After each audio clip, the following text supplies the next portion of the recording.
it's Michelle. Welcome back. So today I thought I'd show you how I make my basic crab cake recipe.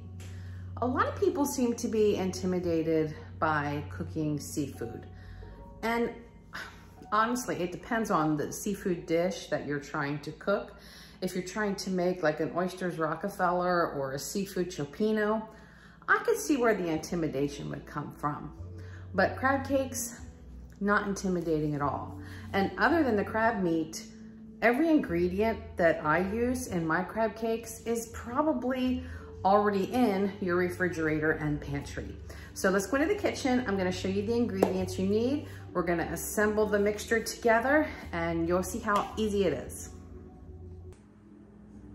So everything you need to make a basic crab cake is right here on the screen. So you're going to need some saltines, an egg, some type of seafood seasoning. I'm using an Old Bay, some salt, some mayonnaise. I'm using an avocado mayo just because that's what I have on hand. You can use any mayonnaise.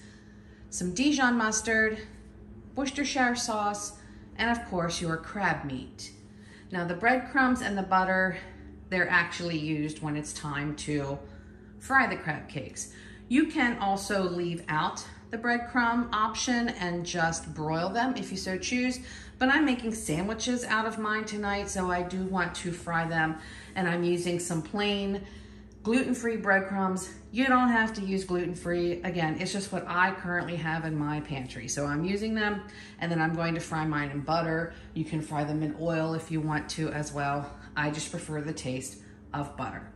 So let's throw all this stuff in a bowl and get moving.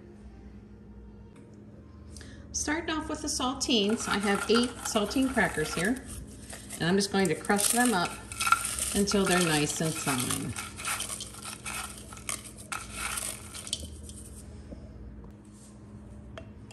All right, they're crushed up nice and fine. To that, I'm going to add about 2 tablespoons of the mayonnaise. It looks like I need to put mayonnaise on my grocery list.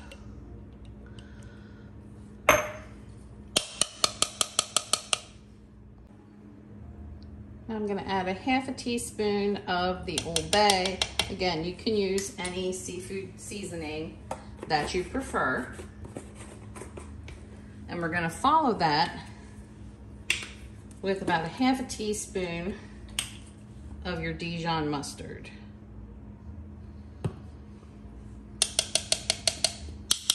You can see how well I measure. I don't, it's close enough. And the last 3 ingredients before the crab meat, I'm gonna put a little bit of salt in here. You can also add some cayenne pepper if you want a little heat with them. Just maybe a pinch of cayenne. I wouldn't put too much in. And next is about a 1/4 teaspoon of Worcestershire sauce.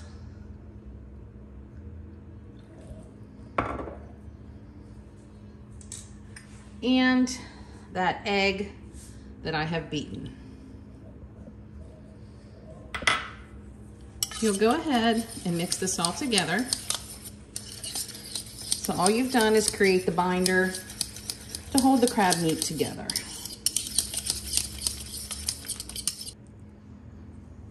And finally, time for the crab meat. Now this is the one area where you can mess your crab cakes up. I'm choosing to use a lump crab meat. You can use claw, you can use jumbo lump. It comes down to preference. But the one thing you don't want to do is mix this around too much. Or what you have here, which is nice pieces of lump, is gonna look like claw meat till you're done. So you're just combining your binder ingredients with your crab, and that's it. Claw tends to be the cheapest, but it is the strongest, and it doesn't have the nice big lumps in it like this does. Lump, medium price.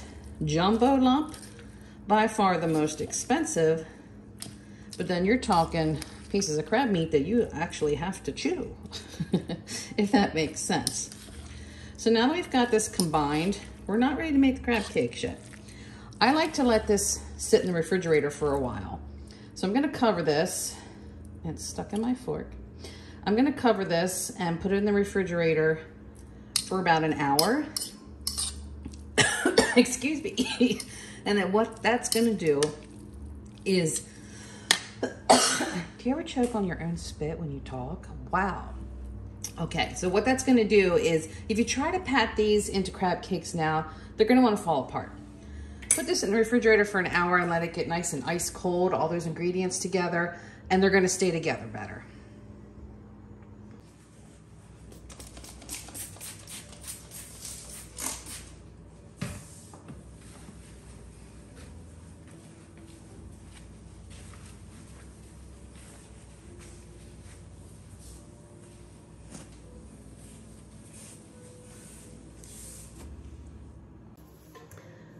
Anybody else out there obsessed with Mrs. Meyers cleaning products like I am? Have you seen this scent yet? I've in the past had the peony, the Fall Mum, something like that. And there was a leaves one. This year they have an apple cider scent. This will make you want to clean because it makes everything smell like hot apple cider in the house. Like if there was ever a scent that just was the definition of fall, this is it. Of course, I buy it at Target. I got this the beginning of the season. So last time I looked about a week ago, they didn't have this scent left. They were down to the mum scent and that was it. So it's probably gone for the year now.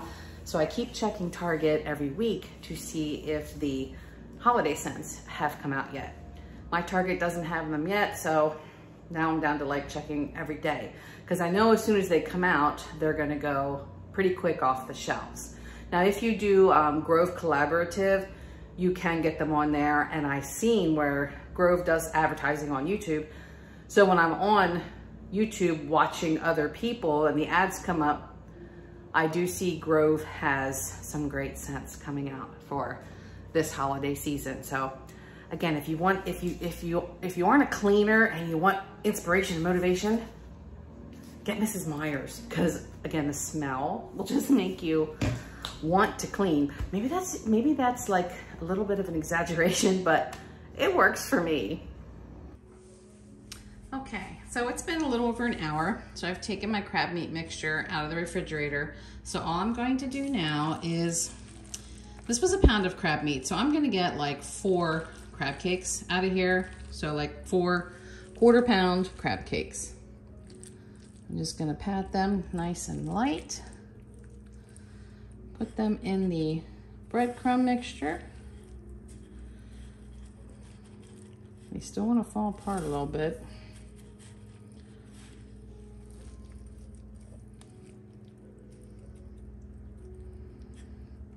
And that's it. So I'm gonna make all 4 of these, and then they're ready to fry.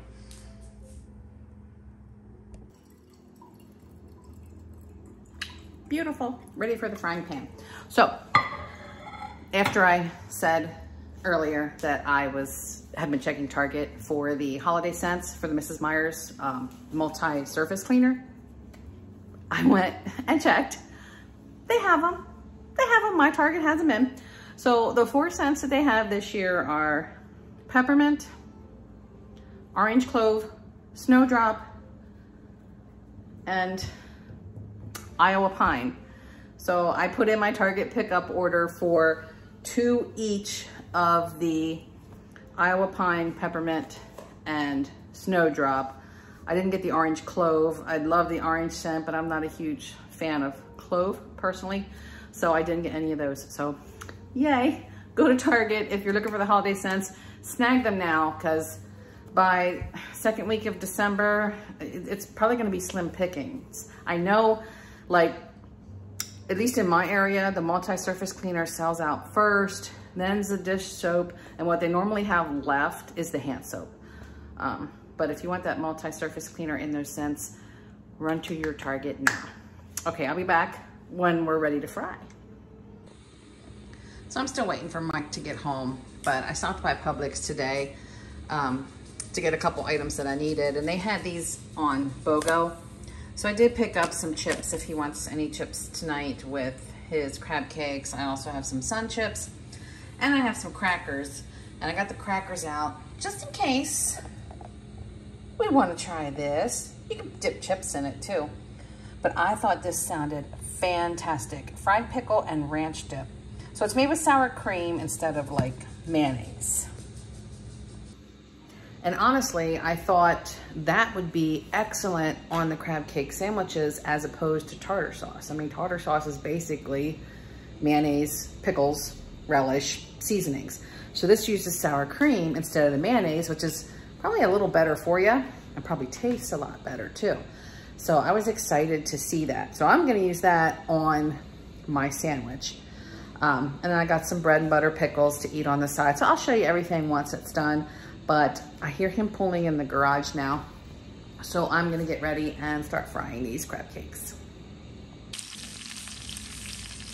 So I'm using about 3 tablespoons of butter here. I also recommend adding just a drop or 2 of oil. That will help keep your butter from getting too brown. So just a few minutes on each side. And I did end up putting them in the convection oven for a few minutes as well, just to make sure they were nice and done in the middle and warm. You can see these rolls that I use, they are so good, but I like to level it up a little bit more by melting some butter on a flat pan and toasting them up. Oh, I do this method for burgers, the crab cakes, anything that you want a nice warm sandwich for.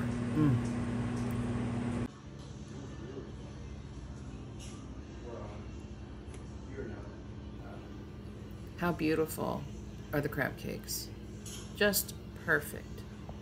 I had mine with the jalapeno chips, so I had some heat there, and then some bread and butter pickles. It was the perfect weeknight dinner. Well, that dinner was excellent for just being something so simple as a crab cake sandwich and some chips and pickles.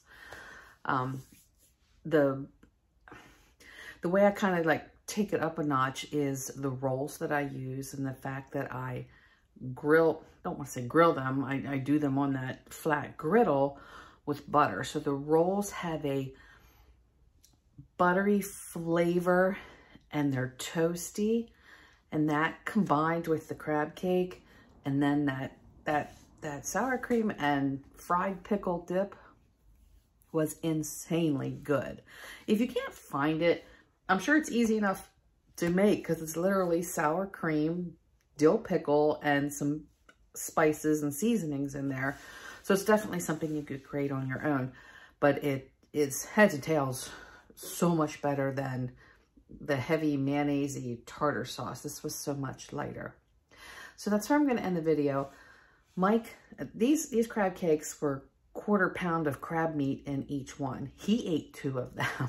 So he's good on crab meat for a little while. I ate 1, so we have 1 for a leftover one other night this week. So again, that's where I'm going to end it. Thanks for hanging out and cooking with me, and I will see you soon. Good night.